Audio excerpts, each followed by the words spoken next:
राजकीय, सामाजिक, आध्यात्मिक, शैक्षणिक, शेतीविषयक बातम्यांसाठी आदर्श भारत माझा सदैव न्याय हक्कासाठी आपल्यासोबत। ये जो समिट है 18 मई 2026 को, ये थाईलैंड और Navi Mumbai, first of all जो एफटीए उनका एग्जिस्टिंग 2003 से 2004 में लागू हुआ था।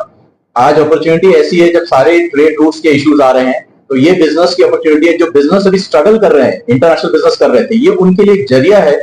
आइए, थाईलैंड के साइड के बिजनेस आ रहे हैं, ब्यूरोक्रेट्स आ रहे हैं, गवर्नमेंट के लोग आ रहे हैं, इधर से बिजनेसेस आ रहे हैं जो मिलेंगे और देखेंगे कि कैसे बिजनेस मिलके कर सकते हैं। तो इसमें एक नेटवर्किंग भी होगी, इसमें बिजनेस डील्स भी साइन होंगी और इसमें आपके बहुत से जो डाउट्स हैं कि थाईलैंड के साथ हम कैसे बिजनेस करेंगे, वो बहुत से दूर होंगे। इस तरह से थाईलैंड जो कंट्री हम लोग इतने समय से जानते हैं एक टूरिज्म की तरह, वो अब एक बिजनेस के लिए भी इंपॉर्टेंट बन जाएगी। और खासकर ये थर्ड मुंबई या हम नवी मुंबई बोले, जिसका इतना डेवलपमेंट हो चुका है, कनेक्टिविटी इतनी अच्छी है, तो इसका बेनिफिट बिजनेसेस को यहाँ मिलना चाहिए। क्योंकि बिजनेस एक जगह संकुचित रह के नहीं किया जा सकता। बिजनेस का उद्देश्य होना चाहिए जितना आप अपनी टेरिटरी बढ़ाएंगे और लाइक जहां डिमांड है वहां केटर करेंगे, तो थाईलैंड में वो डिमांड है। तो ये इसका समिट का ये उद्देश्य है कि आप लोग को एक प्लेटफॉर्म देना जिस पर आप अपने बिजनेसेस को बढ़ा सके, दोनों साइड से, एक्सपोर्ट इंपोर्ट जेवीज करके। यही इसका सबसे बड़ा उद्देश्य है, networking, business and understanding the business way of doing. इसमें कौन कौन से लोग आने वाले हैं खासतौर पर, किस तरह की रूपरेखा है प्रोग्राम? इसमें देखिए, जो promotional export investment trade association जो सबसे बड़ी अब संस्था है, जो थाई गवर्नमेंट से सपोर्टेड है और इंडियन गवर्नमेंट की उसे रिकग्नाइज करती है, उसके चेयरमैन प्रिय देश, उसके बाद थाई के नेशनल सिक्योरिटी चीफ से लेके वो सब आ रहे हैं और एफटीए के ऑफिशियल उधर से आ रहे हैं। इधर से भी गवर्नमेंट के ऑफिशियल्स अटेंड कर रहे हैं, मिनिस्टर्स आ रहे हैं, प्लस यहाँ इंडस्ट्री एसोसिएशन के चीफ्स और बिजनेसेस अटेंड कर रहे हैं। तो दोनों साइड से गवर्नमेंट, ब्यूरोक्रेटिक लोग और बिजनेसेस मिलने वाले हैं। यस, क्या आप उम्मीद कर रहे हैं कि इस ग्लोबल समिट के बाद क्या बदलाव देखने के लिए मिलेगा? इस ग्लोबल समिट के बाद जो बिजनेस डील्स और जो नेटवर्किंग होगी, उससे पक्का यहाँ के बिजनेसेस को अपने प्रोडक्ट्स थाईलैंड में बेचने का मौका मिलेगा। थाईलैंड वालों के जो रॉ मटेरियल प्रोडक्ट्स यहाँ रिक्वायर्ड है, दोनों को एक रास्ता मिलेगा और एक तरीका मिलेगा कि कैसे हम लोग आराम से बिजनेस कर सकते हैं, जिसके बारे में अभी तक काफी लोगों को डाउट्स हो सकते हैं, जो दूर हो जाएंगे। विभिन्न क्षेत्रों में जो उद्योजक है उनको आपके माध्यम से क्या सजेस्ट करें? इसके लिए जो उद्योजक है इंडिया में, उनको हम ये सजेशन देंगे, देखिए, बिजनेस अगर बढ़ाना है तो आपको आज की डेट में अपने दायरे और अपने एरिया के बाहर निकलना पड़ेगा और वो जगह ढूंढनी पड़ेगी जहां आप आराम से बिजनेस समझदारी से कर सकें। बिजनेस उत्तेजना से नहीं होता है, बिजनेस दिमाग से होता है और दिमाग का मतलब है जब आप बैठ के एक दूसरे को समझते हैं। तो ये जो संस्था के थ्रू हम ऑर्गेनाइज कर रहे हैं बिजनेस मीट्स के थ्रू, ये एक प्लेटफॉर्म है जिसमें आपको ये दिमाग टाइम के साथ मिलेगा जब इंटरेक्ट करेंगे 18 मई को आके इस प्रोग्राम में एक दूसरे के साथ।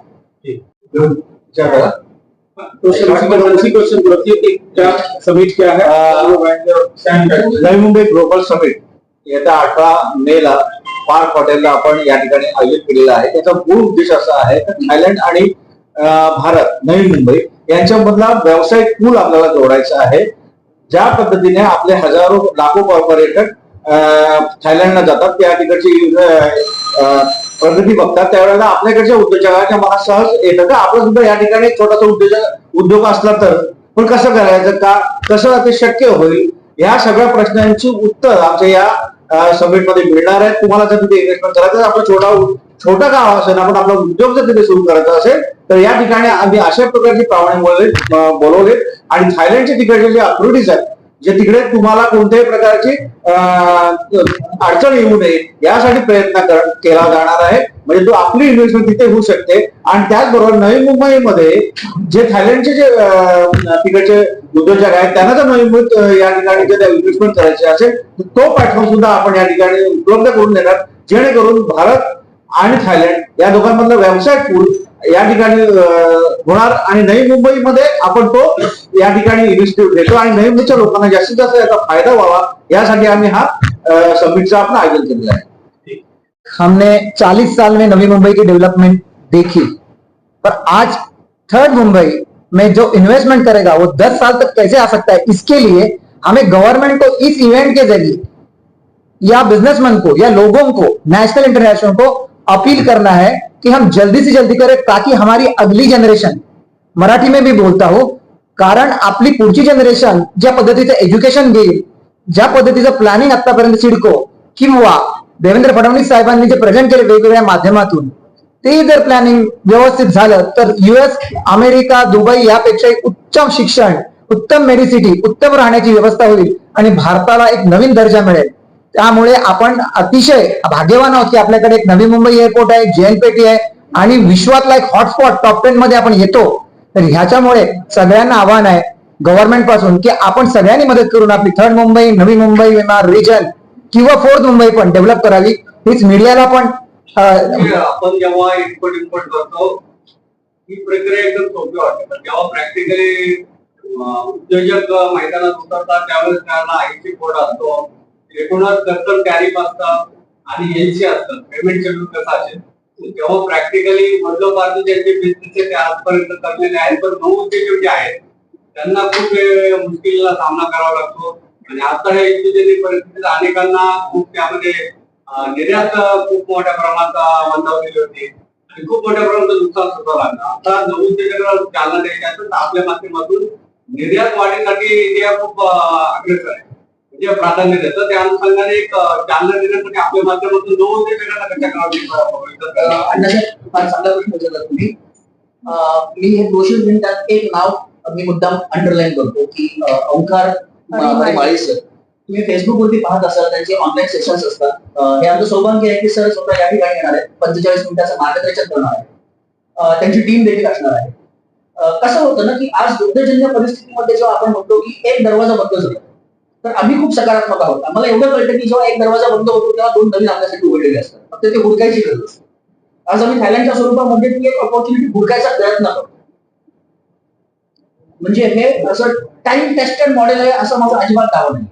We are trying our level best, कारण अशा परिस्थितीमध्ये हातावर हात धरण्यापेक्षा काहीतरी करत राहणं गरजेचं आहे आणि कमीत कमी किमतीमध्ये जास्तीत जास्त क्रॉस बिझनेस ऑपॉर्च्युनिटी क्रिएट करून हा एक पायंडा घालायचा आम्ही प्रयत्न करतो. आज थायलंड पासून सुरुवात करतोय. कदाचित मी मगाशी म्हटलं तसं आम्ही दुबई पासून सुरुवात करू इच्छित होतो, कारण आज युद्ध होण्यापूर्वी दुबई हे अख्ख्या जगाचं एपिसेंटर होतं, बिझनेस एपिसेंटर. अनफॉर्च्युनेटली त्या वॉरने आम्हाला आमचा कार्यक्रम 6 महिने पुढे ढकलावा लागला. एक दुसऱ्या चांगल्या देशाची निवड करण्यासाठी आमचे 2 महिने त्याच्यामध्ये व्यक्त केले, पण जी निवड झाली ती योग्य झाली असं मला वाटतं. त्यामुळे हा प्रयत्न आहे. या प्रयत्नामध्ये जर आपण म्हणतो ना डिमांड आणि सप्लाय याच्यामध्ये गॅप आम्ही ब्रिज करायचा प्रयत्न करतो.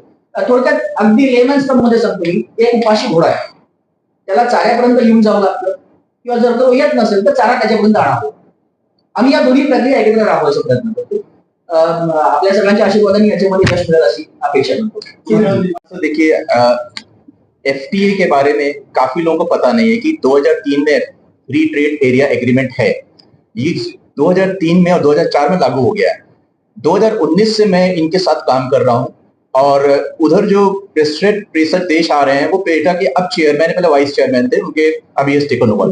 तो ये जो इनका भी क्वेश्चन था वो आपसे लिंक्ड है, दोनों का लिंक है कि ये जो प्रॉब्लम्स है वो कैसे दूर होंगी जो एक्चुअल करने में आती है. तो जब फ्री ट्रेड एग्रीमेंट होता है तो आपको मालूम है बहुत सी प्रॉब्लम सॉल्व हो जाती है, बिकॉज दोनों साइड से बिजनेस अलाउड होता है. तो ये फ्री ट्रेड एग्रीमेंट ऑलरेडी जो फैसिलिटेट करने के लिए वहां से वो लोग आ रहे हैं ऑब्वियसली, जिससे और यहाँ जो नॉलेजेबल सेशंस आप अटेंड करेंगे, जो आपकी ये क्वेश्चंस आएंगे बिजनेसमैन के कि ये जो हमारा ये पर्टिकुलर सेक्टर है इसमें प्रॉब्लम ये है कैसे सॉल्व होगी.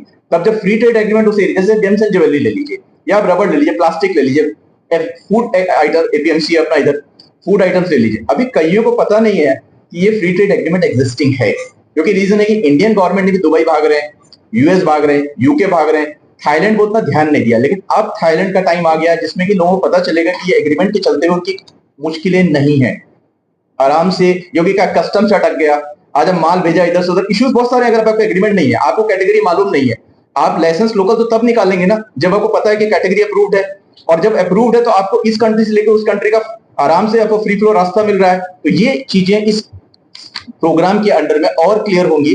और ये एग्रीमेंट जैसे हम आपको बता रहे हैं, ये एग्रीमेंट डिटेल में वहां डिस्कस होगा, फिर वो ऑफिशियल्स FTA के वहां के आ रहे हैं यहाँ पर.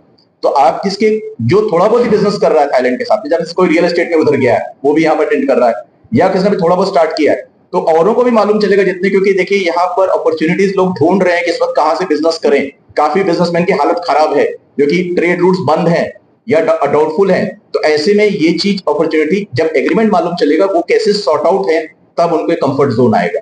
तो ये जो आप लोग दोनों क्वेश्चन संबंधित है, तो इसका आंसर ये है कि पेटा ने आज इसका इनिशिएटिव लिया है यू बिजनेस मीट्स के साथ कि एफटीए को आप कॉमन बिजनेसमैन, बड़े बिजनेसमैन छोड़ दीजिए, कॉमन बिजनेसमैन जो एमएसएमईज है जो फेस कर रही है, तुम्हारे लिए एक द्वार भगवान ने बंद किया, दूसरा खोल दिया है। वो द्वार तुम्हें पता नहीं था, पहले से ही था, लेकिन अब ये है कि उसको प्रोपोगेट करके अच्छे से उसका प्रोसेस, एफटीए के लोग, उनसे government interactions, because government representatives वहां के आ रहे हैं, तो आपको और अच्छा मौका है, प्लेटफॉर्म मिल रहा है इसको क्लियर करने का। तो आई थिंक मोस्टली आपका आंसर और भी मिलेगा जब प्रोग्राम लोग अटेंड करेंगे, but partly I have answered, right? Thank you.